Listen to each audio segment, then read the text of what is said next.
Bismillahirrahmanirrahim. Assalamualaikum warahmatullahi wabarakatuh.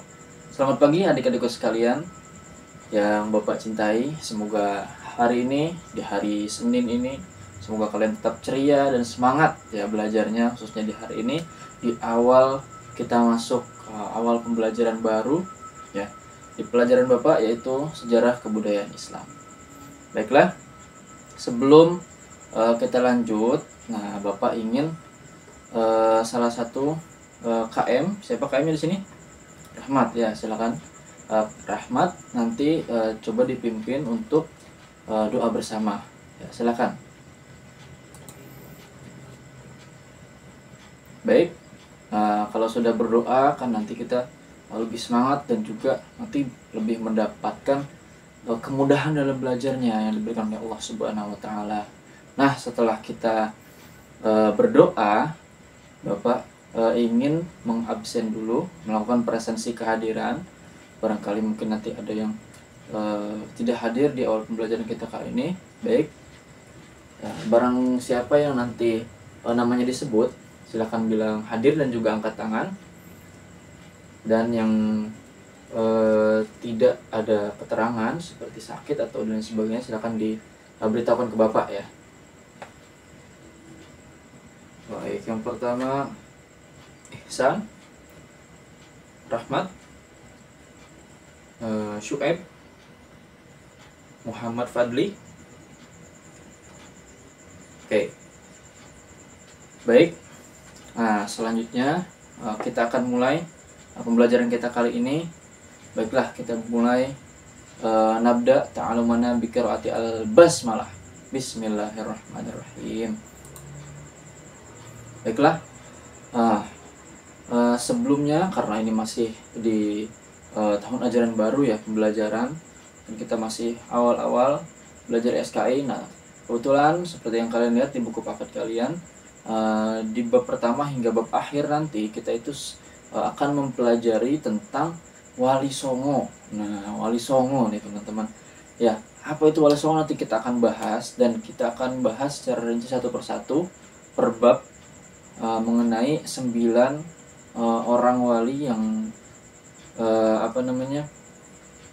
mempunyai kontribusi yang sangat besar dalam memberikan menyebarkan agama Islam di Indonesia, khususnya di Nusantara ini. Nah, jadi apa sih Wali Songo? Kalau misalkan ada yang bertanya kepada Bapak, Wali Songo itu ya, ada 9 orang. Ya, 9 orang apa?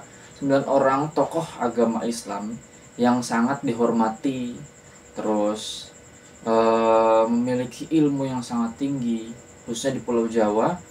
Itu perannya itu sangat besar dalam berkontribusi menyebarkan agama Islam, khususnya di Nusantara, di Indonesia ini pada zaman dahulu. Nah, mereka itu asal katanya dulu deh kita bahas nih, mengenai bahasanya dulu. Wali Songo itu kan terdiri dari dua kata, wali dan juga songo. Nah, wali itu berasal dari bahasa Arab nih adik-adik ya, wali itu berasal dari bahasa Arab. Apa artinya? Nah, wali itu artinya bisa diartikan sebagai sahabat Tuhan, ataupun orang yang memiliki bisa dipercaya, orang yang amanah dalam menyebarkan ajaran Islam. Bisa dibilang warasatul anbiya atau pewaris nabi. Jadi mereka memang memiliki kemampuan khusus dan juga tekad yang kuat untuk menyebarkan agama Islam. Itu arti dari wali, bukan walid ya, wali. Nah, kalau songo itu asal katanya bukan dari bahasa Arab, tapi dari bahasa Indonesia. Jadi songo itu bahasa Jawa, teman-teman. Songo itu artinya apa? Artinya 9. Jadi julukannya diambil dari bahasa Arab, yaitu 9, karena memang ada 9 tokoh di sini. Ya, jadi wali itu artinya sahabat Tuhan atau orang yang dapat dipercaya ataupun pewaris nabi istilahnya, dan ada 9 orang, jadi disebut wali songo. Nah, sebagai tokoh-tokoh yang telah mencapai tingkat spiritual yang sangat tinggi dan juga memiliki pengaruh yang sangat besar dalam membentuk budaya dan juga agama di Indonesia, teman-teman. Ada siapa saja? Yang pertama itu ada Sunan Gresik. Terus yang kedua itu Sunan Ampel. Ada yang hafal gak? Terus ada Sunan Giri, Sunan Bonang, terus Sunan Derajat, Sunan Kalijaga, Sunan Kudus, Sunan Muria, dan juga Sunan Gunung Jati. Ada 9, teman-teman ya.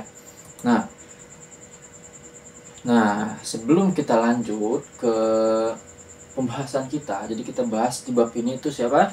Sunan Gresik. Nah, Sunan Gresik terlebih dahulu ya. Nah, silakan dibuka untuk buku paketnya di halaman 2, di halaman 2 dan juga halaman 3. Di situ ada peta konsep yang akan kita pelajari hari ini. Jadi di bab ini kita akan belajar dengan menggunakan model kooperatif, teman-teman. Kita akan membahas di bab ini Sunan Gresik, dan kita akan membahas menggunakan model dan juga metode kooperatif dengan kita membentuk kelompok-kelompok kecil. Nanti kita akan gunakan juga diskusi. Jadi nanti barang siapa yang aktif ketika berdiskusi, entah itu bertanya, entah itu nanti menjawab pertanyaan dari temannya, aktif berdiskusi dalam kelompoknya, itu akan mendapatkan poin plus, nilai tambah yang akan nanti Bapak kumpulkan. Nanti siapa aja nih Bapak catat nih. Oh, si Rahmat, dia nanya terus.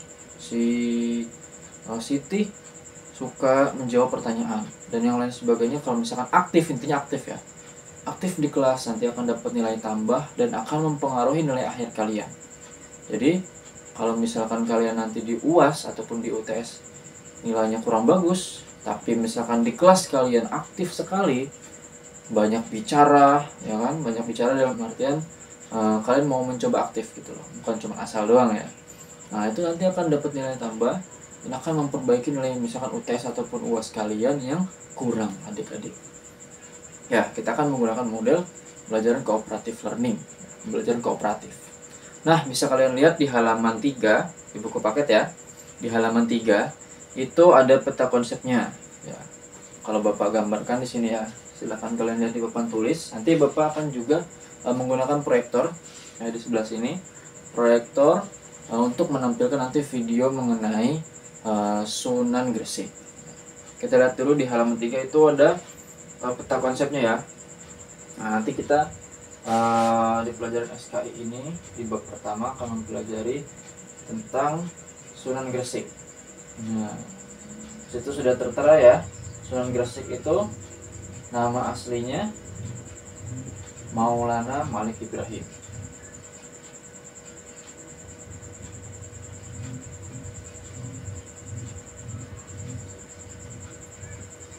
Nah, nanti kita akan mempelajari bisa kita rangkum menjadi 2 poin ya, teman-teman ya. Yang pertama itu apa? Mengenai biografinya dulu. Biografi. Nah, setelah kita mengetahui biografi dari Sunan Gresik atau Maulana Malik Ibrahim, baru nanti kita akan pelajari mengenai peran dari Sunan Gresik itu dalam mengembangkan Islam di Indonesia. Peran dan kontribusi.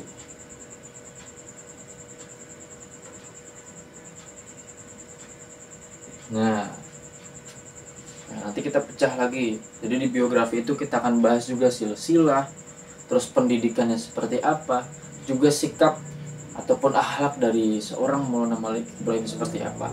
Dan di peran-perannya sendiri kita akan membahas tentang dakwah dia itu melalui yang pertama itu dengan dagang, cara berdagang. Dia menyampaikan dakwah dengan cara berdagang, terus dakwah melalui keluarga kerajaan, dan juga dakwah melalui pendidikan. Oke. Nah, untuk selanjutnya sebelum kita lanjut nih, karena tadi Bapak sudah Bapak sudah ceritakan dan juga jelaskan mengenai model pembelajaran kita, yaitu model cooperative learning ataupun juga dengan membentuk kelompok-kelompok kecil. Nah, sekarang karena jumlah kalian sekelas ini ada berapa? 30. Oke. Ada 30 orang, berarti akan Bapak bagi menjadi 10 kelompok ya. Masing-masing kelompok itu ada 3 orang berarti ya. Nah, silakan nanti Bapak akan buat kelompoknya berarti hitung ya. Berarti 1, 2, 3. Ulang lagi 1, 2, 3 seperti itu ya. Oke, kita hitung dulu. 1, 2, 3. Oke, selesai. Nah, setelah semuanya menjadi kelompok-kelompok kecil yang di masing-masing kelompok ada 3 orang, berarti ada 10 kelompok ya. Nah, Bapak minta di setiap kelompok disiapkan 1 lembar kertas. 1 lembar kertas, atau mungkin nanti kalau misalkan kurang bisa 2 lembar. Untuk apa? Nah, kalian kasih nama kelompok kalian, bebas mau apa aja. Yang penting sopan, namanya harus bagus. Kalau bisa pakai bahasa Inggris boleh, terserah. Atau mau dari bahasa Indonesia juga terserah. Yang penting cari nama yang bagus. Habis itu kelompok berapa? Ini berarti kelompok 1, kelompok 2, kelompok 3, dan seterusnya sampai kelompok 10. Nah, di setiap kelompok disediakan kertas. Nanti di situ akan kalian catat rangkuman-rangkuman, terus pertanyaan-pertanyaan, dan juga jawaban-jawaban mengenai diskusi nanti yang akan kita lakukan. Ya, dapat dipahami semuanya? Oke. Nah, selanjutnya kalian lihat di buku paket di halaman 4. Ya, di halaman 4 mengenai di situ ada ayo membaca.